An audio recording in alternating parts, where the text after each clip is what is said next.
Hey, these are my favorite keywords from Google for selling cars. Welcome back, everybody. David Feldman-Makrias. In the last video, I talked about my favorite Google keywords for selling more vehicles. So this video is the extension of that, and I'm going to explain more in depth why. If you missed the last video, it'll be up top somewhere here right about now. And go ahead and take a look at that so you can actually get an understanding of the keywords, the segmentation, why we use them, so on and so forth. But now we're going to get in why these ones are my favorites. And it all has to do with the level of interactions and conversions. Yes, Google Ads conversions. Refreshing everybody, what is a Google Ad conversion? Let's see. What is a Google Ads conversion? A conversion in Google Ads is when a user performs some specified action after clicking an ad or viewing a display network ad. So we can forget about the display network part, but it's someone doing something on the website, because that's where the ad is taking them to, that is actionable and directly leads to a sale. Chats, forms, click-to-calls, text message, service coupon prints, all that kind of stuff, right? Each website, each dealer, everybody does it a little bit different, but they all share those. So that's why I like to generate as many conversions as possible. One caveat: as we're proceeding in 2024, especially with GA4s, privacy concerns, and with just in-app Google Ads tracking, we're not seeing the same reliability for Google Ads conversion tracking, meaning there might be more from your Google Ads campaigns that are actually being reported. Tests need to be done to ensure that, and there's other workarounds, but I'm not going to get into that too much in this video. We're still going to somewhat rely on Google Ads conversion tracking because it is one of the better lenses that we have right now, but just know that it is not as reliable as it once was. So without further delineation, let's get into these keywords. Now, we went over this in a previous video. We have some name keywords in here. We have the brand itself. We have some service. We have some model keywords.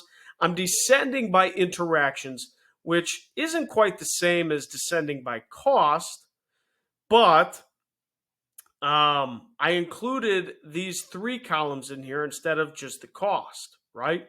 So cost and interactions, it's typically going to go hand in hand because we pay per interaction. When I say interaction, it's really a click in this instance, okay? Interaction is just another bucket all definition. We're not going to get into the nomenclature now, but you could think of this as clicks for this intents and purposes. So with this, we're descending by cost, but I want to pay attention to what's actually getting clicks and then what's actually getting conversions. And I'm going to sort by conversions first. And you'll see the top converting keyword is the name, right?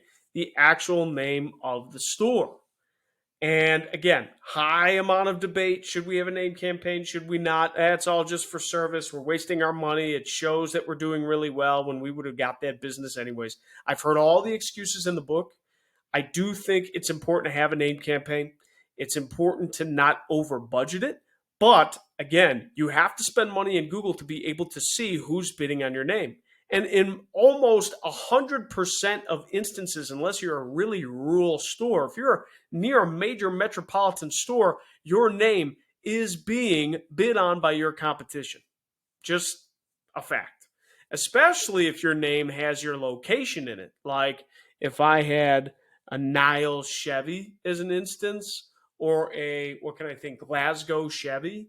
If that's the name of your store, but it's also the location, then you definitely are being bid on by your competition because they're more likely to have campaigns set up to bid on that location. I'm not going to get into a dispute on this video. I'd like to know your comments, though, what you guys think, but not going to get into the weeds like I already have on the actual name. But these are the top converting keywords, okay? Name Chevy, name Chevrolet, Chevy service, okay, not necessarily leading to car sales, so that's a little more ancillary. Chevy name, Chevrolet, Chevy near.me, name Chevy, Chevrolet name, Chevy dealership, Chicago, so they're within the Chicagoland area. Chevrolet dealer, Chevrolet and competitor town, so there's a competition. We have some maintenance and transmission stuff that's not related to sales. And then we have buy Chevrolet Malibu, Chevy Trax for sale, more of the model keywords. So what do we see? We see the brand, we see the name, which is the name of the store. We see some service in here. We see some competitor keywords, and of course some model keywords, which we would expect to lead to car sales. But here's the difference and the proof in the pudding that these keywords are more relating to car sales and influencing car sales. Let me show you. I really wish I could show you a little bit more, but right now I'm looking at all the search keywords in this account. I'm descending by cost, and I have it broke out into a segment report. It's segment, conversions, and conversion action. So I can see what type of conversions these keywords are generating. Not all conversions are created equal. You know, we've had videos on here about store visits and how those inflate our numbers, but don't really tell a great story because they're unreliable. One month they have hundreds and the next month they have zero. But the thing I wanted to show, at least a little bit, and you can see it behind, unfortunately, I cannot blur without blurring out. I need to blur out the name of the store to protect the privacy, but I cannot blur out just the name, so you kind of have to work with me a little bit. Some of these conversion actions, like this one here that says submission, that's a form submission. Here's another type of form submission. Here's a contact us form submission. You can't see this one, but this is a click to call. This one is a trade form. So this keyword right here is actually the brand name. So not only do we have service-related conversions on here, we do, trust me, we do, but we also have sales. We have contact us. We have trade-in forms. We have a bunch of high-converting conversions from our name campaign. You got to have one, guys. You know, at least test it out. If you've tested it, you're not getting a lot of conversions, and you're not seeing that a lot of people are buying your name in the auction insight report, okay, then you tested it and you don't need to do it. But 9 times out of 10, I don't see that happening. Okay. So let's see what other keywords I can show you. Okay. Okay, some more blurring done here, but here's some more things I can actually show you. Here's Chevy, right? So Chevy, we can see the conversion column. Where is the conversion column? So we have 14 here, 2 here, and 1 here. So a lot of calls, which is good. And then we also have a few other types of conversions. These are both sales related. I can't show them to you because it has the dealer name in it, but they are sales related. This is a confirm availability, and this is actually a trade-in. So service, we're going to skip over. Here's another Chevy keyword. Again, confirm availability and trade-in. Buy Chevrolet Malibu. Well, we would expect that one to actually go well, but that's a confirm availability conversion. So actually knowing what your conversions are is the next step, right? It's the next step in the process. And that's basically what I'm trying to showcase here. Not all conversions are created equal.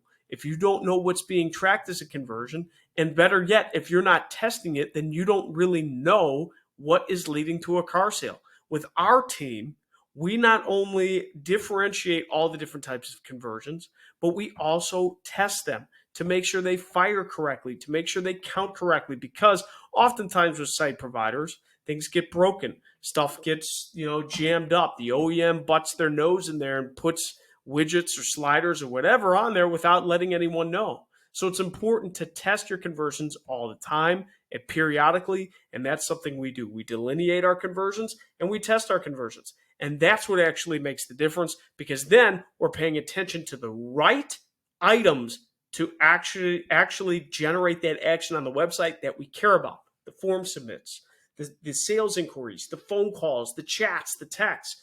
Those are the things that we look at, the trade-in submissions. Those are the things that we look at that generate the best and most amount of activity. So that is why these are my favorite keywords. If you'd like a full list of these keywords, please let me know in the comments. I'd be happy to bring that to you. And it may not be earth shattering. It may be like, oh, yeah, we have these too. And that's okay. A lot of Google ads, especially with low funnel keywords, that strategy hasn't changed a whole lot in the last 5, 6, 7, 8 years. I don't care what people tell you. But it's always just about doing the right things and doing things right. Okay? So, guys, hopefully this helped out. This is David Feldman-Makrias. I'll be back again soon with more content like this. Please let me know in the comments if you'd like any more information, if you'd like a full list. I'd be happy to break out my recommended conversions to have, making some other videos on industry standard conversions, such as the ASC conversions, Automotive Standard Council. So let me know in the comments what you enjoy, and I'll make more of that too. Thank you so much, David Feldman-Makrias, and I'll talk to you soon.